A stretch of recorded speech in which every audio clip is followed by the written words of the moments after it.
नमस्कार दोस्तों, अस्तित्व एनिमेशंस के इस चैनल पर आप सभी का स्वागत है।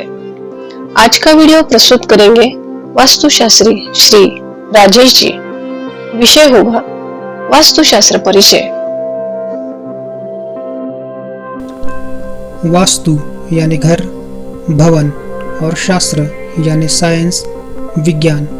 वास्तुशास्त्र भवन निर्माण करने का एक शास्त्र है, एक साइंस है जिसमें प्रकृति, पंचतत्व यानी पृथ्वी, जल, अग्नि, वायु और आकाश, अष्टदिशाएं, विविध ऊर्जाएं, सूर्य प्रकाश और चुंबकीय क्षेत्र, इनके आधार पर मनुष्य के भवन निर्माण के लिए कुछ नियम बनाए गए हैं। वास्तुशास्त्र एक प्राचीन और पारंपरिक शास्त्र है जिसकी रचना महान 18 महर्षियों ने की है। समस्त मानव जाति के कल्याण के लिए वास्तुशास्त्र की रचना की गई है। वास्तुशास्त्र एक विज्ञान भी है जिसके नियमों को वैज्ञानिक आधार है।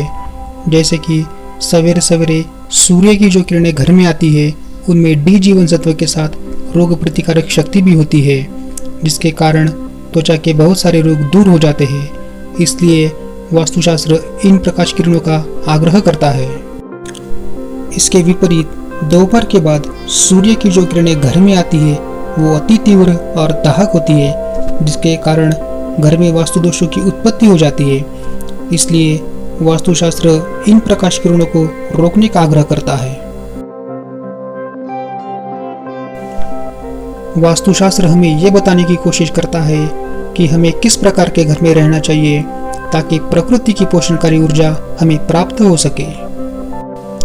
वास्तुशास्त्र एक अनुभव सिद्ध शास्त्र है। जिस भवन का निर्माण वास्तुशास्त्र के अनुसार किया जाता है उस घर में हमेशा ही सुख, शांति और समाधान का अनुभव आता है, और जिस भवन का निर्माण वास्तुशास्त्र के अनुसार नहीं किया जाता है उस भवन में हमेशा ही कलह, अशांति और दुख का अनुभव आता है। वास्तुशास्त्र की रचना जिस काल में की गई थी उस काल में निसर्ग संतुलित था, वातावरण में भी प्रदूषण नहीं था। लेकिन सांप्रत काल में निसर्ग संतुलित नहीं है और वातावरण में भी प्रदूषण है। इसलिए सांप्रत काल में वास्तुशास्त्र के साथ साथ योग शास्त्र, ज्योतिष शास्त्र, संगीत शास्त्र और आयुर्वेद शास्त्र, इन शास्त्रों की सबसे ज्यादा आवश्यकता है। वास्तु, योग, ज्योतिष, संगीत और आयुर्वेद इन शास्त्रों की निर्मिति स्थैर्य, क्षेम, आयु, मांगल्य और कल्याण इनकी प्राप्ति के लिए की गई है। योग शास्त्र से मनकल्प, आयुर्वेद शास्त्र से कायाकल्प और वास्तुशास्त्र से भाग्यकल्प हो जाता है। हमारे जीवन पर सबसे ज्यादा असर होता है वो है हमारा प्रारब्ध, हमारी वास्तु और हमारी कर्म।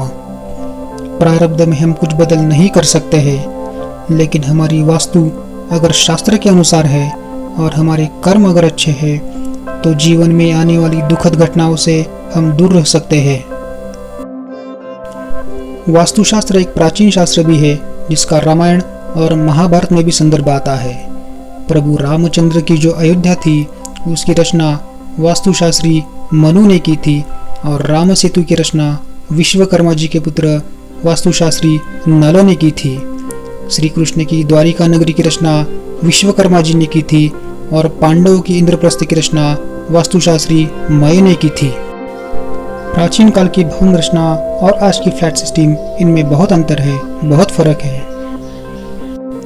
आज की फ्लैट सिस्टम में मुख्य प्रवेश, देवघर, बेडरूम्स, किचन, टॉयलेट्स, ये सब वास्तुशास्त्र के अनुसार मिलना बहुत ही कठिन है।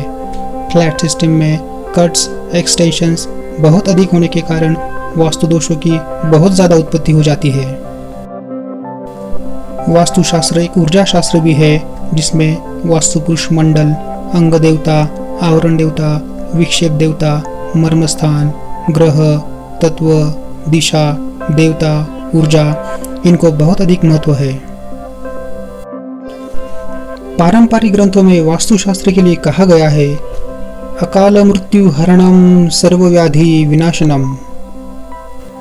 वास्तुशास्त्र एक उपाय शास्त्र भी है जिसमें रत्न, धातु, मंत्र, मुहूर्त, प्रकाश, रंग, वनस्पति, प्रतीके आदि वस्तुओं का उपयोग करके वास्तु दोषों को दूर किया जाता है।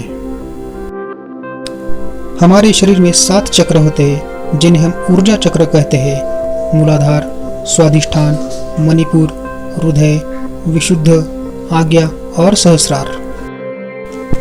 ये 7 ऊर्जा चक्र घर की विविध दिशाओं को जुड़े हुए होते हैं। जैसे ही घर में वास्तु दोषों का निर्माण हो जाता है, ये 7 ऊर्जा चक्र भी बिगड़ जाते हैं और हमारे शरीर का स्वास्थ्य भी बिगड़ जाता है। इसलिए घर का वास्तु दोषों से मुक्त होना बहुत ही आवश्यक है और इसीलिए सांप्रत काल में वास्तुशास्त्र की सबसे ज़्यादा आवश्यकता है। फ्रेंड्स, पूरा वीडियो देखने के लिए बहुत बहुत धन्यवाद। वास्तुशास्त्र के बारे में अगर ये वीडियो आपको अच्छा लगा हो तो इसे लाइक कीजिए, शेयर कीजिए। आपके हमारी इस चैनल को सब्सक्राइब कीजिए और बेल आइकॉन पर ज़रूर क्लिक करें ताकि आने वाली हर वीडियो की जानकारी सबसे पहले आपको मिले। शुभम भवतु।